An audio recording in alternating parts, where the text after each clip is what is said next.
La guerre est très délicate et horrible, mais avec la guerre, les choses changent. Les gens partent en guerre, pensent qu'ils vont gagner, puis se font botter les fesses, perdent leur pays et des millions de vies. Personne n'entre en guerre en pensant qu'il va perdre. Je suis sûr que l'Ukraine pensait qu'elle allait gagner. Biden n'aurait pas dû laisser cela se produire.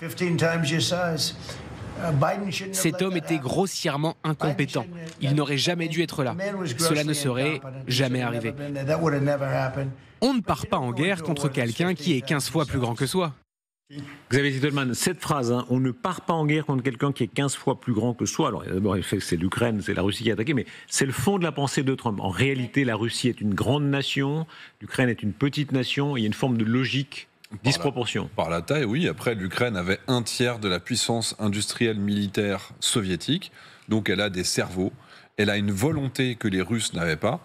Elle a la capacité de mobilisation de l'industrie, de l'innovation qui fait qu'aujourd'hui, ils tiennent.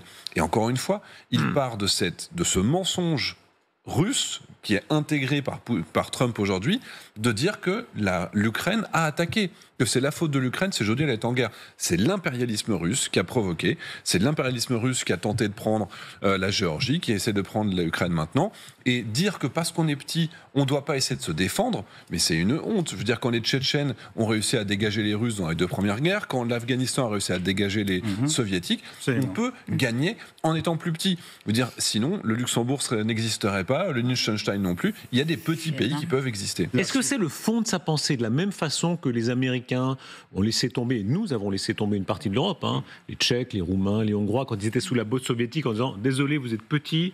L'Union soviétique est grande, donc il va falloir que vous vous écrasiez. C'est ça qu'on disait en substance. C'est pas forcément un truc américain, c'est un truc Trump. Parce que Trump, c'est ce qu'on faisait nous, il a c'est ce qu'on a fait nous.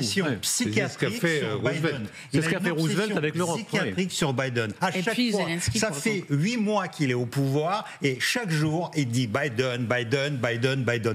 Il n'arrive pas à comprendre que Biden est terminé, que politiquement, Biden reste meilleur en sondage aux États-Unis grâce à Trump, parce qu'il le rappelle tous les jours. Et en fait, je suis d'accord avec Xavier, Trump n'a toujours pas compris que l'agresseur de cette guerre, c'est Poutine. Ce n'est pas la guerre de Biden, c'est la guerre de Poutine. Poutine, c'est un pays agresseur. Et il y a autre chose, il y a un autre exemple, l'URSS, la Finlande. La Finlande a gagné la guerre contre Staline. C'était le seul pays qui a gagné la guerre contre Staline. Bon, après, ça c'est... Pas gagné, pas tout à fait renversé, oui. Ils ont gagné. Après, ils ont résisté, bien sûr. Le problème, c'est qu'ils ont résisté, ils ont gagné. Après, le problème, c'est qu'ils n'ont pas pu tenir sur le temps. Ils étaient obligés de redonner une partie de leur territoire en Carélie. Mais c'est pour ça, d'ailleurs, actuellement, ils se préparent. Je suis persuadé que si Poutine met les pieds en Finlande, là, ce sera un échec cuisant. Il y a quelque chose juste, pardon, j'aimerais vous entendre sur la réelle politique Trump, comme Roosevelt, comme tous ses prédécesseurs, qui considèrent en réalité que face aux très grandes puissances, les grandes puissances ont des droits supérieurs aux autres. Alors, en fait, sa pensée, elle peut se décliner, on peut l'expliquer par plusieurs points. Le premier point, c'est que, en fait, c'est pas la première fois qu'il tient ce discours, et même après le sommet du 15 août, il l'a dit plusieurs fois dans ses interviews, notamment ses interviews pour Fox News, parce qu'évidemment, il donne pas des interviews à des plateformes comme CNN, mais en tout cas, les interviews, c'est, premièrement, nous, on pense que Vladimir Poutine a fait des concessions le 15, et c'est ce que Steve Witkoff a encore redit. Deuxièmement, nous, on pense que l'erreur, elle vient de Joe Biden parce qu'il a trop poussé la Russie.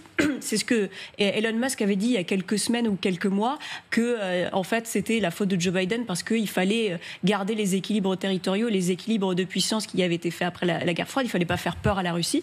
Et troisièmement, c'est parce que Zelensky a été maladroit, il aurait jamais dû trop se rapprocher des États-Unis, qu'il y a eu une guerre. Donc en fait c'est ça la logique Trump, et je pense qu'il faut vraiment de manière très lucide la comprendre, parce qu'on peut toujours être tenté d'avoir des émotions, d'être pris par des émotions parce que ça nous concerne, mais en réalité la regarder de manière froide et de la comprendre de manière froide, c'est ce qui nous permet déjà de comprendre comment il fonctionne, de comprendre sa logique, et puis évidemment après d'y répondre de manière intelligente qui va nous permettre de défendre nos intérêts en tant que... Et regardez de quelle façon... Il y a une chose simplement... Juste dernière phrase, pour Donald Trump, lui, c'est sa vision de voir les choses, et je ne crois pas en une prise de conscience. sur Poutine ou alors sur la guerre en Ukraine, parce que in fine, son objectif, c'est de pouvoir pouvoir normaliser ses relations avec la Russie pour profiter du commerce avec elle, des hydrocarbures, pour pouvoir profiter du gaz, du pétrole et pouvoir se concentrer par la suite. Il va perdre les élections américaines. Il va perdre les élections américaines l'année prochaine. Ça, c'est à voir. Aux États-Unis, la sociologie actuellement, même chez les républicains, elle est contre lui parce que justement, il soutient Poutine. L'opinion américaine est en soutien en Ukraine. Il y a plusieurs études sociologiques qui ont été publiées. La question ukrainienne, comme d'habitude, avec les élections, ne va pas se jouer dans les élections américaines. On va voir. Non. Alors, pour le coup, Sergueï, aux États-Unis, moi, je parle avec beaucoup de républicains. Non, c'est pas ça qui compte, c'est l'immigration. Et l'immigration, il fait ce qu'il faut.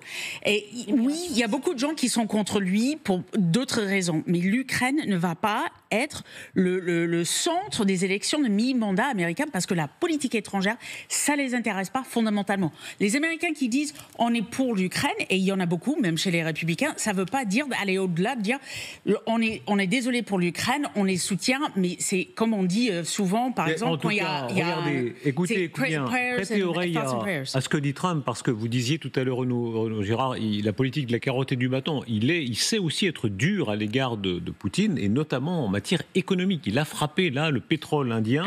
Et donc il sait très bien quand c'est l'intérêt des États-Unis pousser contre la Russie. Écoutez sa déclaration cette fois où il est dur à l'égard de Poutine. Je veux que ça s'arrête. Et ce ne sera pas une guerre mondiale, mais ce sera une guerre économique.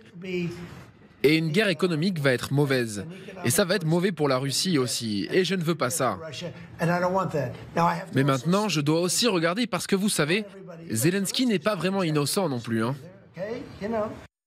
Et ce ne sont pas que des paroles, ce ne sont pas que des paroles, écoutons bien, les États-Unis s'apprêtent à appliquer des droits de douane de 50% sur les produits importés d'Inde, accusant New Delhi de financer l'effort de guerre russe en Ukraine grâce à ses achats de pétrole. Là, il est passé aux actes, c'est-à-dire il frappe la Russie à un point très important. Il est beaucoup plus à l'aise, en fait, dans les affaires économiques et dans les rapports de force économiques. Il vient d'ailleurs de remporter une victoire absolument incroyable contre l'Union européenne grâce à la complicité, à la soumission de Madame von der Leyen. C'est une victoire absolument inattendue et incroyable des États-Unis d'Amérique sur l'Europe. Mais en revanche, il n'a pas fait de service militaire, c'est pas un spécialiste de la chose militaire. Il y a quelque chose qui lui échappe, à mon avis, et même à son secrétaire à la défense, dans ce conflit russo-ukrainien, c'est qu'en fait, il n'y a pas dans la population russe d'enthousiasme pour aller faire la guerre aux Ukrainiens. Pour eux, c'était effectivement un conflit existentiel. Ils mesurent qu'ils ne peuvent pas se permettre de le perdre, ce conflit, mais il n'y a pas d'enthousiasme. Et c'est pas du tout la même chose d'avoir d'un côté des mercenaires, parce que les forces russes, ce sont des mercenaires, c'est des gens qui vont pour l'argent. Et on a vu ça, il y a eu un reportage de Charline Hurel sur LCI qui était très intéressant. On a vu que en Ukraine, les gens qui défendent, avec succès, il faut le dire, le territoire ukrainien, ce sont des gens qui ne sont pas là pour l'argent, mais pour défendre leur liberté et leur pays. C'est une grosse différence quand vous faites la guerre. Ce malentendu sur Trump, on dit il est gentil, il n'est pas méchant, il est gentil. Non, il défend les intérêts américains avec une régularité extraordinairement. Il joue pour Poutine. Là, non. Pour le pétrole, non. Au contraire, il frappe Poutine sur un point très sensible. C'est une seule façon, c'est une seule fois où il a fait quelque chose. Le reste, c'est 2 semaines, après 2 semaines, un mois, etc. En revanche, je ne suis pas du tout d'accord avec le mot existentiel. La Russie, c'est 17,5 millions de kilomètres carrés. Personne, et cette guerre, surtout cette guerre en Ukraine, ne menace pas l'existence de Russie. Donc, elle n'est pas existentielle. Non, mais c'est le sentiment. Ce que je dis, c'est le sentiment. Ça peut être le du peuple russe, je crois que le sentiment du peuple russe et des directions russes, c'est que cette guerre est existentielle. 17,8 millions de kilomètres carrés ne sont pas menacés, donc ce n'est pas existentiel. Vous avez raison, mais apprenez, Sergueï, que dans les relations internationales, les perceptions sont souvent beaucoup plus importantes que les réalités. Et la perception, je peux finir juste ma phrase.